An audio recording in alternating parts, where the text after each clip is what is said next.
to breaking the grade.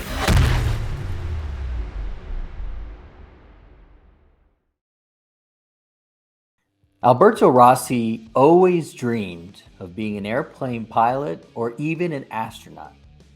A boy can dream all he wants, but this was a tall order for a young man who couldn't even drive due to a visual impairment. But Rossi, the son of parents from Italy and the Canary Islands, never saw a challenge or an opportunity in life that he didn't want to drink up and dominate. By listening to our show today, you'll learn how Rossi turned growing up isolated in the Canary Islands as a chance to explore languages and live an international life. How Rossi saw a chance to work for an international hotel chain as his opportunity to travel the world, even if he wasn't the one piloting the planes he was on. And why that very optimistic way of seeing life, despite his visual impairment, helped him open his mind further and attract fulfilling jobs, like his current one at IMT Lazarus.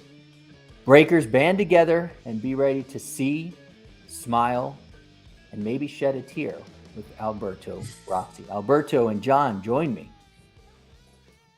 Alberto, how are you? Thank you very much for this really impressive introduction, and a pleasure to be here with you guys today.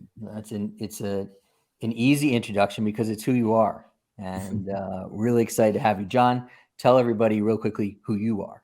Yeah, I'm John Gamma. It's great to see you, Alberto. I'm excited for this segment to learn a little bit more about your story, your why, and just get into the world of security in schools.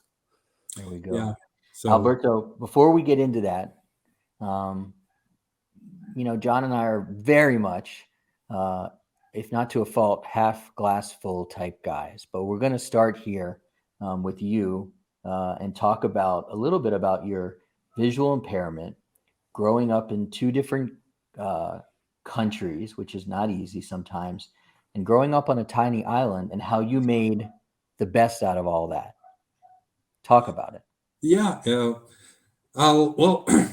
It's something that sometimes I always say that, of course, I was born with 6 months of my mom pregnancy, so I was premature.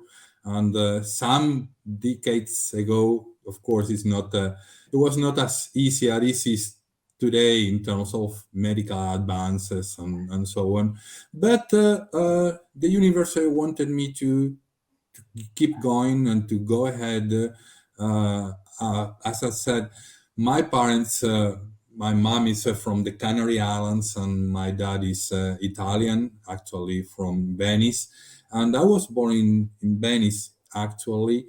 And then, it was tough for them, I guess, at the beginning to raise and to grow up a tiny baby, very, very fragile, and with unknown path ahead of how I was going to first to survive and then to develop in my own life.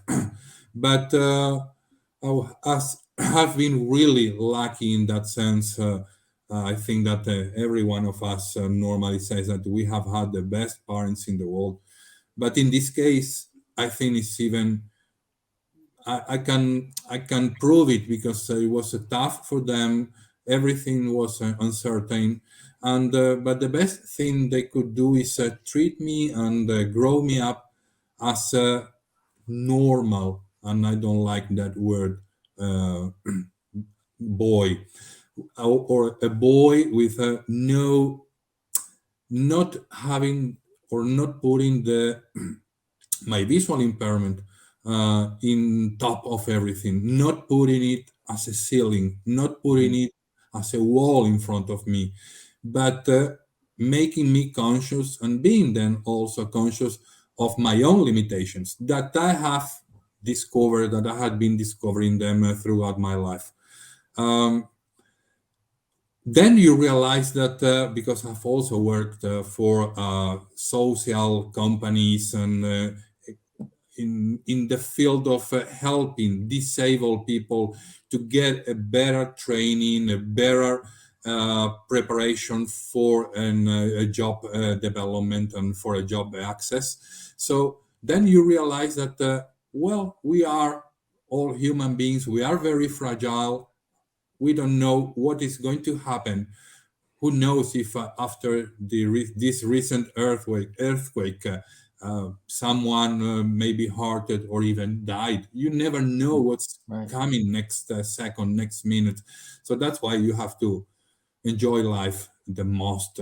But going back to this reflection, you realize that you are driving in a car, or you are swimming in a pool, or you are doing anything at home, and you may suffer an accident or you may suffer an illness, and the day after you find yourself with no hearing capacity, or with no seeing capacity, or with one less leg or an arm.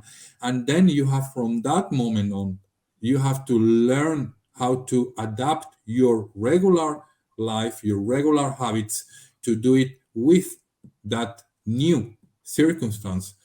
I have been really lucky because I have a visual impairment in comparison to other people, of course, but that the vision level I have is my own one. So I have known and I have grown up with my own one.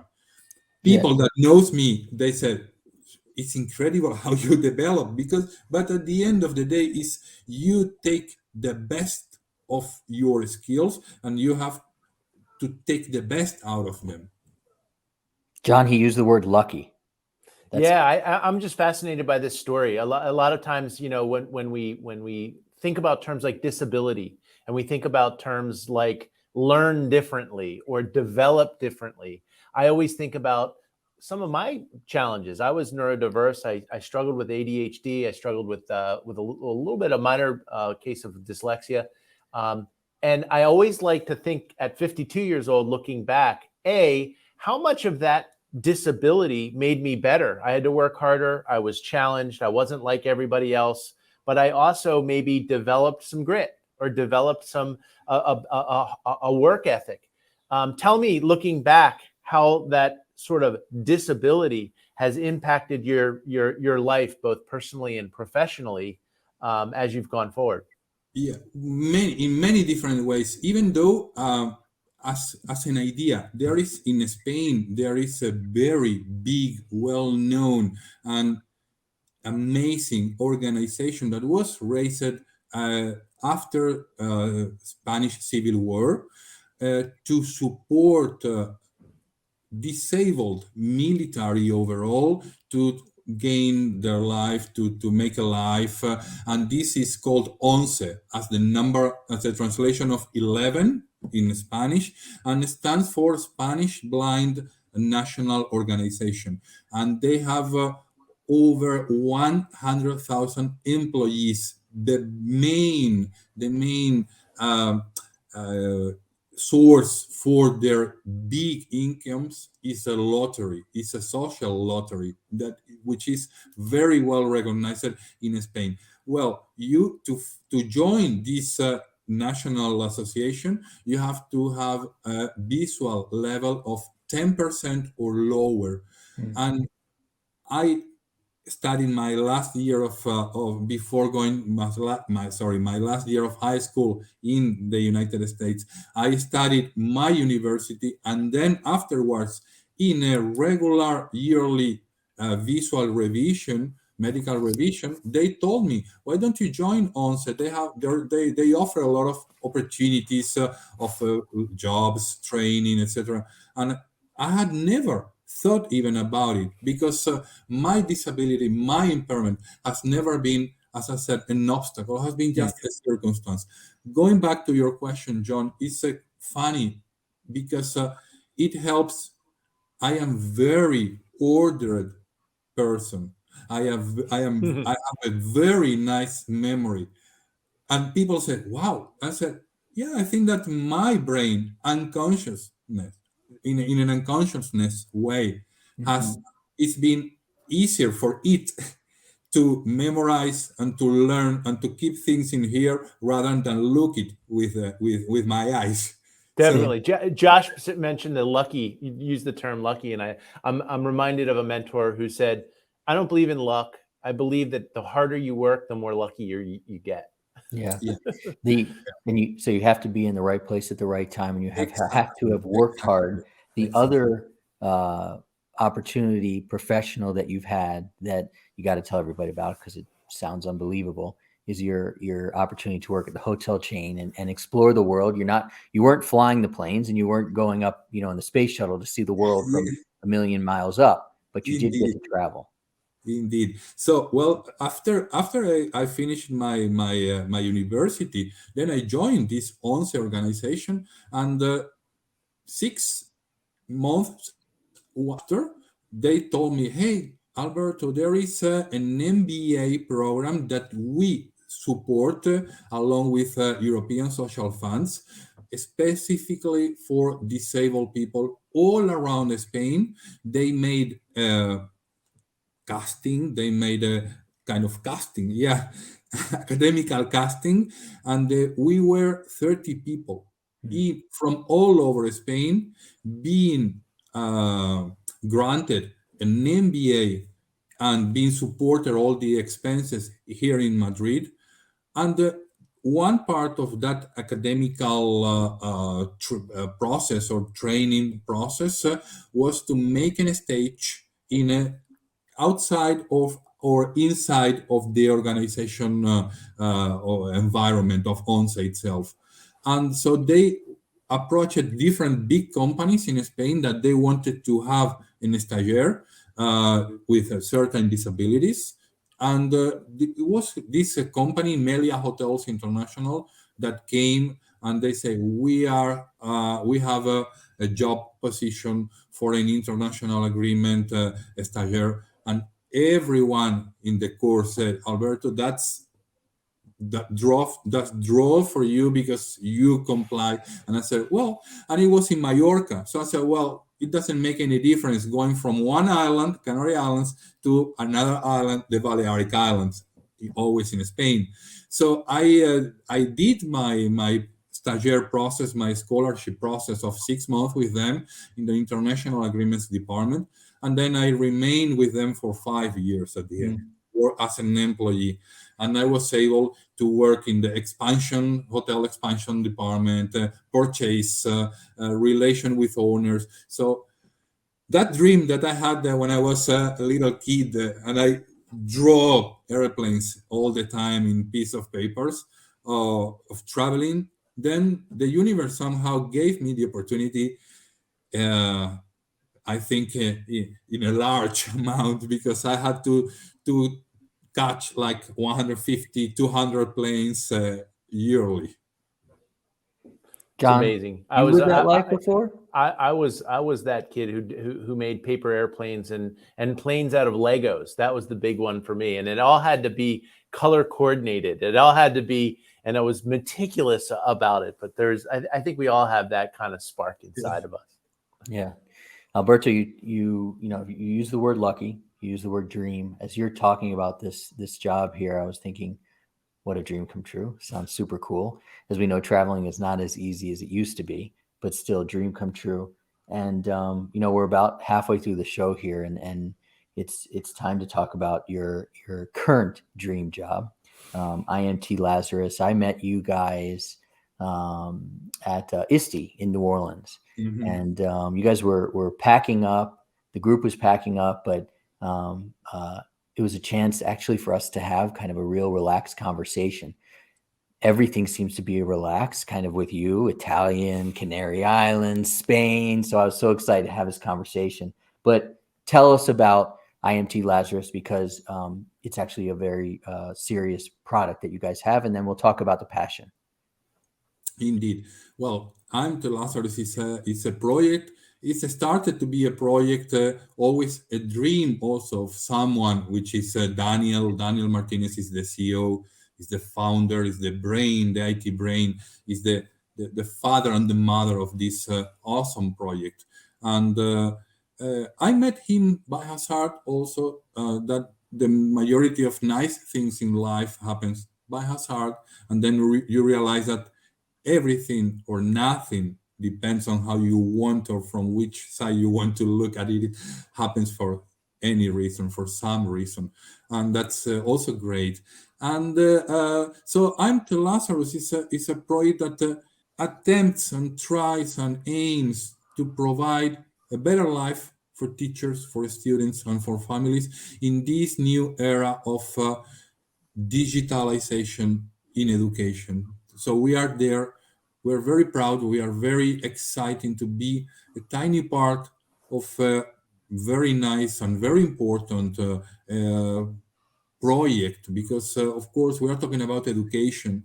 So you may work for a hotel company, which is always amazing.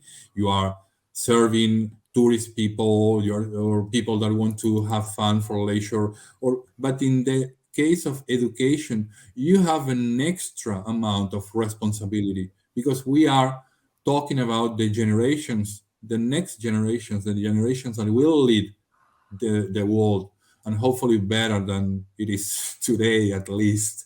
Yeah. But and of course the generations that will manage the world, and the companies, the governments, and we are in a very interesting uh, inflection point with the intervention, with the entrance of technology digitalization, which has been definitely boosted by the pandemic, Of but course. of course it's something that has no way back.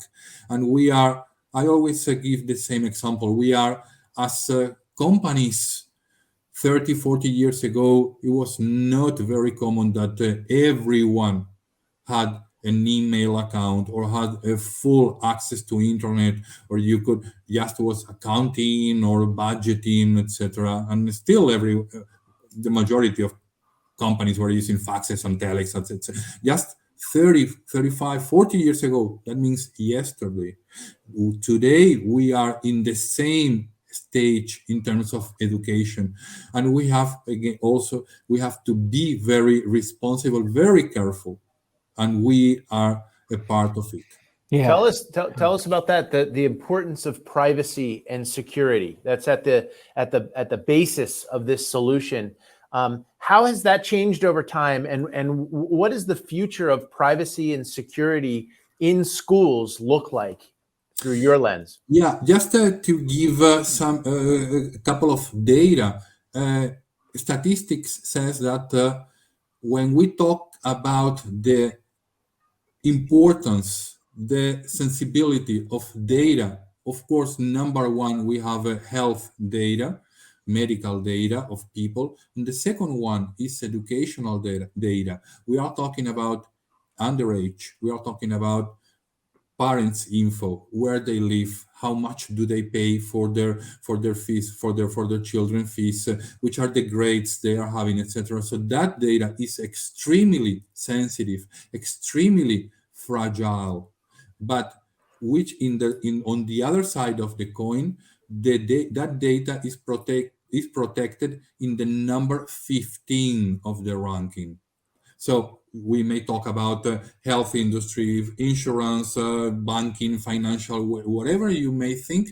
And in the number, just in the number 15, we find educational in terms of protection. So when we talk about, of course, data, technology, internet, we have to take into account that in education, we have even a double risk. We have to be double doubly carefully, because when we put a device connected to internet into an underage hand for an educational purpose, we have to first to take into account that they are underage, they are kids, they are children, they are teenagers.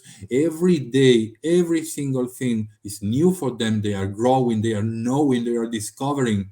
So from a proactive way, because a folk and mate tells them, hey, go into that page, I'll download that application, whatsoever, they are discovering. And there is many good stuff, info, everything is at their fingertips. We here. We had to go to an encyclopedia in the library to find a research, to find a statement about anything. Now it's a matter of milliseconds, but also it's a big gate for bad stuff, bad people, bad issues, and distractions.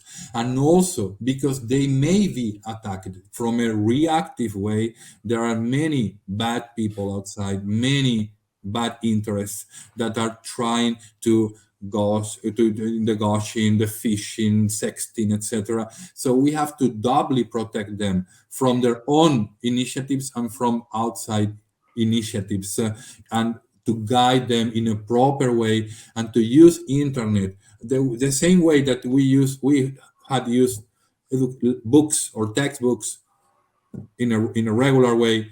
The same technology has to adapt to education, but the underage have to be guided in a proper and Right. safe way. John, you just got back from a quick 24 hours at EdTech Week in New York.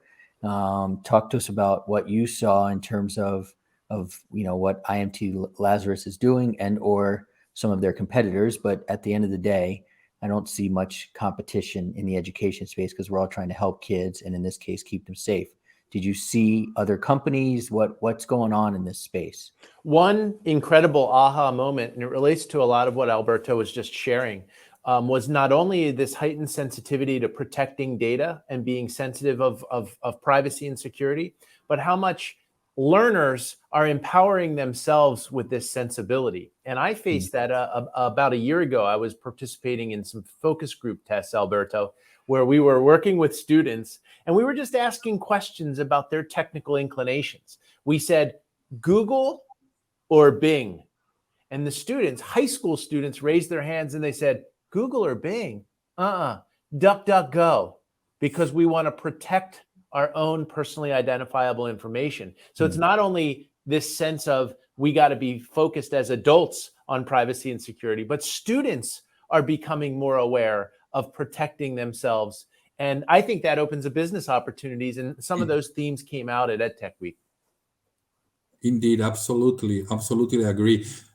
There is no doubt, and I think that anyone denies it nowadays, that of course there is a lot of things on internet.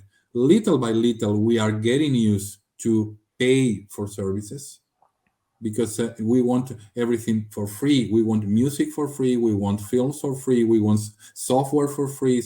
We want everything for free. And behind that, there is a lot of people, a lot of workers, a lot of developers working for that. And but I think that no one denies nowadays that if you get everything for free, you are the product. Yeah. That's so, and you have to be prepared to give something on return. The majority of the time is data. People, normally regular people, physical people, individuals, they don't realize how much important their personal data is for in terms of business. So that's why we have to protect. IMT Lazarus protects, but also makes. You were talking about the data privacy and the right to access. So IMT Lazarus is a solution that applies 24 hours.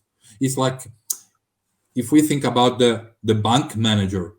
Imagine that they leave at 5 p.m. home and they leave everything, all doors opens, all drawers opens. It doesn't make sense. In case of technology and education, it applies the same statement. So once they are outside the schools, they have to be kept protected. So IMT Lazarus applies 24 hours, with the only difference that, of course, in terms of responsibility, we also involve and engage families. It's a key pillar for us.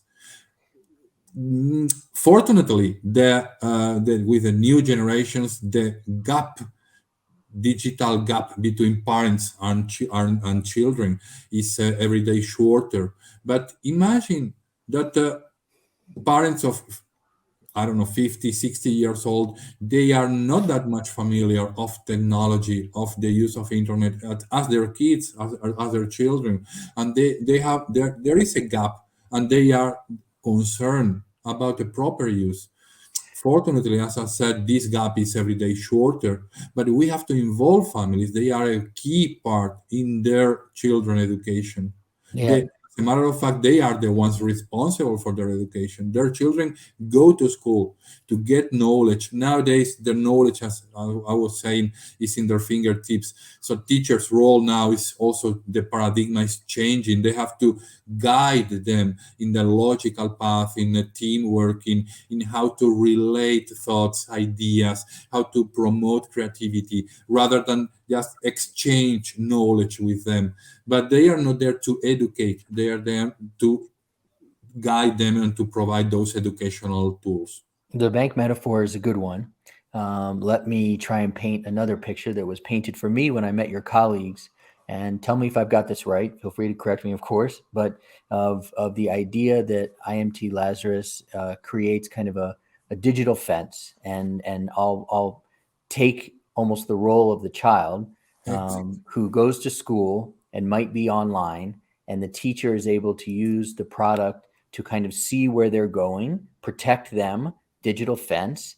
And like you said, this is a 24/7 thing. So IMT then allows the parents to take over as the people who run the digital fence. Is that an accurate description?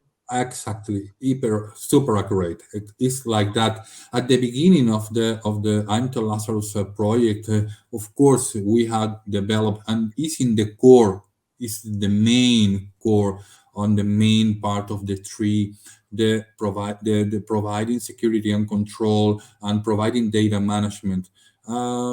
It's also important to, because when you said, okay, you are allowed to do this or not to do this, but then IMT Lazarus also uh, gathers a lot of data of the activity, the searches, the researches, the YouTube visualizations of that the underage do, not for monitoring them, not for surveillance, but for a pedagogical analysis. We want to be part, we want to be an allied, we want to help teachers to ease their daily life, to provide them a well-being scenario, a Yeah. well-being status.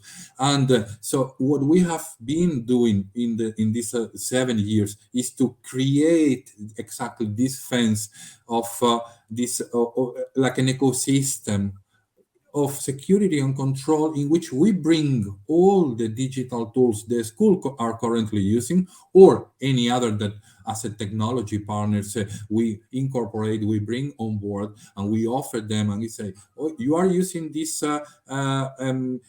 school information, the student information system, or this assessment platform, or this LMS. Hey, we integrate with them, we relate with them, so you don't have to incorporate us on top as another different product. We put everything around Around it, right? so everything that you do in the with your students interaction or with your children interaction is going to be safe, is going to be adequate, and you are going to be able to take decisions. That's also important. So because at the end of the day, it's as simple as that, if you allow me. We have to take offline life and put it into life.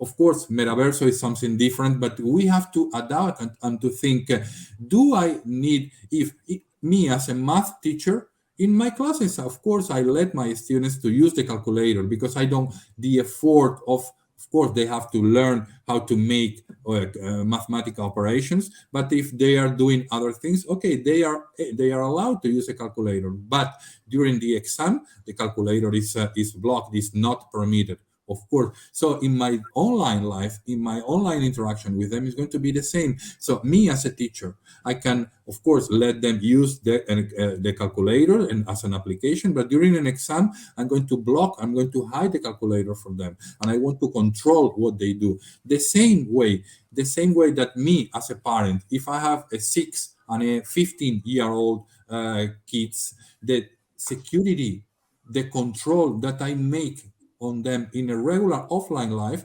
is not the same, of course. So in online also it differs. So I have the possibility to apply them a security a secured environment and security policies, but that varies depending on the time. So if they are expected to do their homework, they are going to be just allowed to access their educational resources. But Right. the Friday afternoon, they are done. Okay, I let them use Facebook for an hour. So I may change that. So the security is not constricted, but John, thoughts on it? it's something that is there, but it's not an obstacle, it's an allied, and you don't have to realize that you are being controlled. One of the themes that I think about, and I want your thought on this, Alberto, is stakeholders. You talked about teachers, you talked about parents. I'm going to be again an advocate of students to really become an owner of their own data, of their own learning. What I'm also seeing, and I'd like your thoughts on this, is empowering students to learn the basics of cybersecurity, of security, of privacy, so they can be literate in it. I think it's a literacy issue first in terms of what are algorithms doing and why is it important to create fences and protections? And then what can we do to empower students to learn the basics or the practical applications for cybersecurity, and to go into those jobs, because those are some of the best paying, high performing jobs, of the gig economy. Do you agree that we have to include students in these conversations and make them owners in their own education in this area? Exactly. For us, as I said, the stakeholders and the pillars, the players of IMT Lazarus are teachers and parents. For us, we call them supervisors because they are in direct daily intervention and interaction with underage students during school hours, children outside the school hours. Of course, school admin ITs or the IT staff in order to configure everything and to apply the right policies, general policies for the schools. But of course, we always say that we apply those security policies not only or not onto the devices, but onto the users. So if I am at home and I have a Chromebook or a Windows device or an iPad that is used by my two kids, that one of 6 and that one of 15 years old, each one of them are going to log in with their username and their password, and each one of them are going to be applied the security policies and the actions that me as a parent, I have determined and defined for them. So it's not the same for all of them. So it varies. So the security and the use is applied onto the users. And of course, we are absolutely convinced, and we aim also, and IMT Lazarus is conceived for that, to give responsibility to the underage in their use. It's true that if it's normal as a human beings, as a ancient monkeys. I don't know the exact term for that, but of course, if I tell a kid, a young kid, don't go through that door, and I don't give him or her any more explanation, the most priority things they are going to try to do is go through that door, John, too. regardless Not of just kids. whatever is behind. Just because the fact of that I have told them, him or her, don't go through that door. If I spend a little bit more and say, hey, don't go through that door because, or don't go through that door except, or don't go through that door just in case. So we have to involve them. We have to give them the exact and the right explanations, of course, according to their age, according on their level, but to teach them. If you forbid and you don't give any explanation, you are not doing anything. Of course, maybe you are preventing someone to do things, but in a very short term. In the first chance, they are going to jump onto that statement, that forbidden statement. So teaching them, also guiding them, explaining them of their, as I said before, their proactive and the reactive risks they may be at, and also protecting. That also will help and will involve and will bring here another important thing is the students' safeguarding, well-being, protecting against bullying, etc. Because Yeah. of course that happens. That happens, and it's normal. That has happened throughout centuries Of in course. humanity. But and of course now with a new scenario, with a new paradigm of internet and technology, we also have to prevent and to teach them and to say, hey, if you see a folk that's having a problem with an exercise, don't make fun or don't criticize him or her in Facebook or in the chat. Go and help. Right. Alberto, you and I and your team tackle a really important challenge and issue, and you do it in just such a cool way. I can speak for John on this one, that we would definitely be happy to discuss this more with you, but would more rather pull up a nice bottle of red wine and discuss all of life with you, because it seems like you have a really cool approach to life, and we really appreciate you sharing your full story, and because it's very inspirational, and the way you tell it is something that I don't think I'll ever forget. So thank you for joining us on the show. You remind me, Alberto, of the great Benjamin Franklin, who once said, "Tell me and I forget, teach me and I may remember, involve me and I learn." And that's the theme that I got from your segment today. So we really appreciate these life lessons and your stories of your journey in your personal and your professional life. I want to thank you guys for this chance. It's been a pleasure to open my personal side and a little bit my heart, a bit more my brain, humbly said, and very proud of talking about this project, which I'm really happy professionally, and we hope to be going and keep going on many more things. So thanks for the chance. And Great. Well, I think this is the beginning of a good friendship, personally and professionally, and we'll all enjoy a bottle of wine, whether it's in Mexico, Philadelphia, Italy, Spain, or take us to the Canary Islands. Wherever we go, I bet we'll all be together. So thanks for joining. Tuscany sounds good. Or Tuscany. Yeah. Thanks, fellas. Thanks a lot. Talk to you soon. Thanks for listening, Breakers.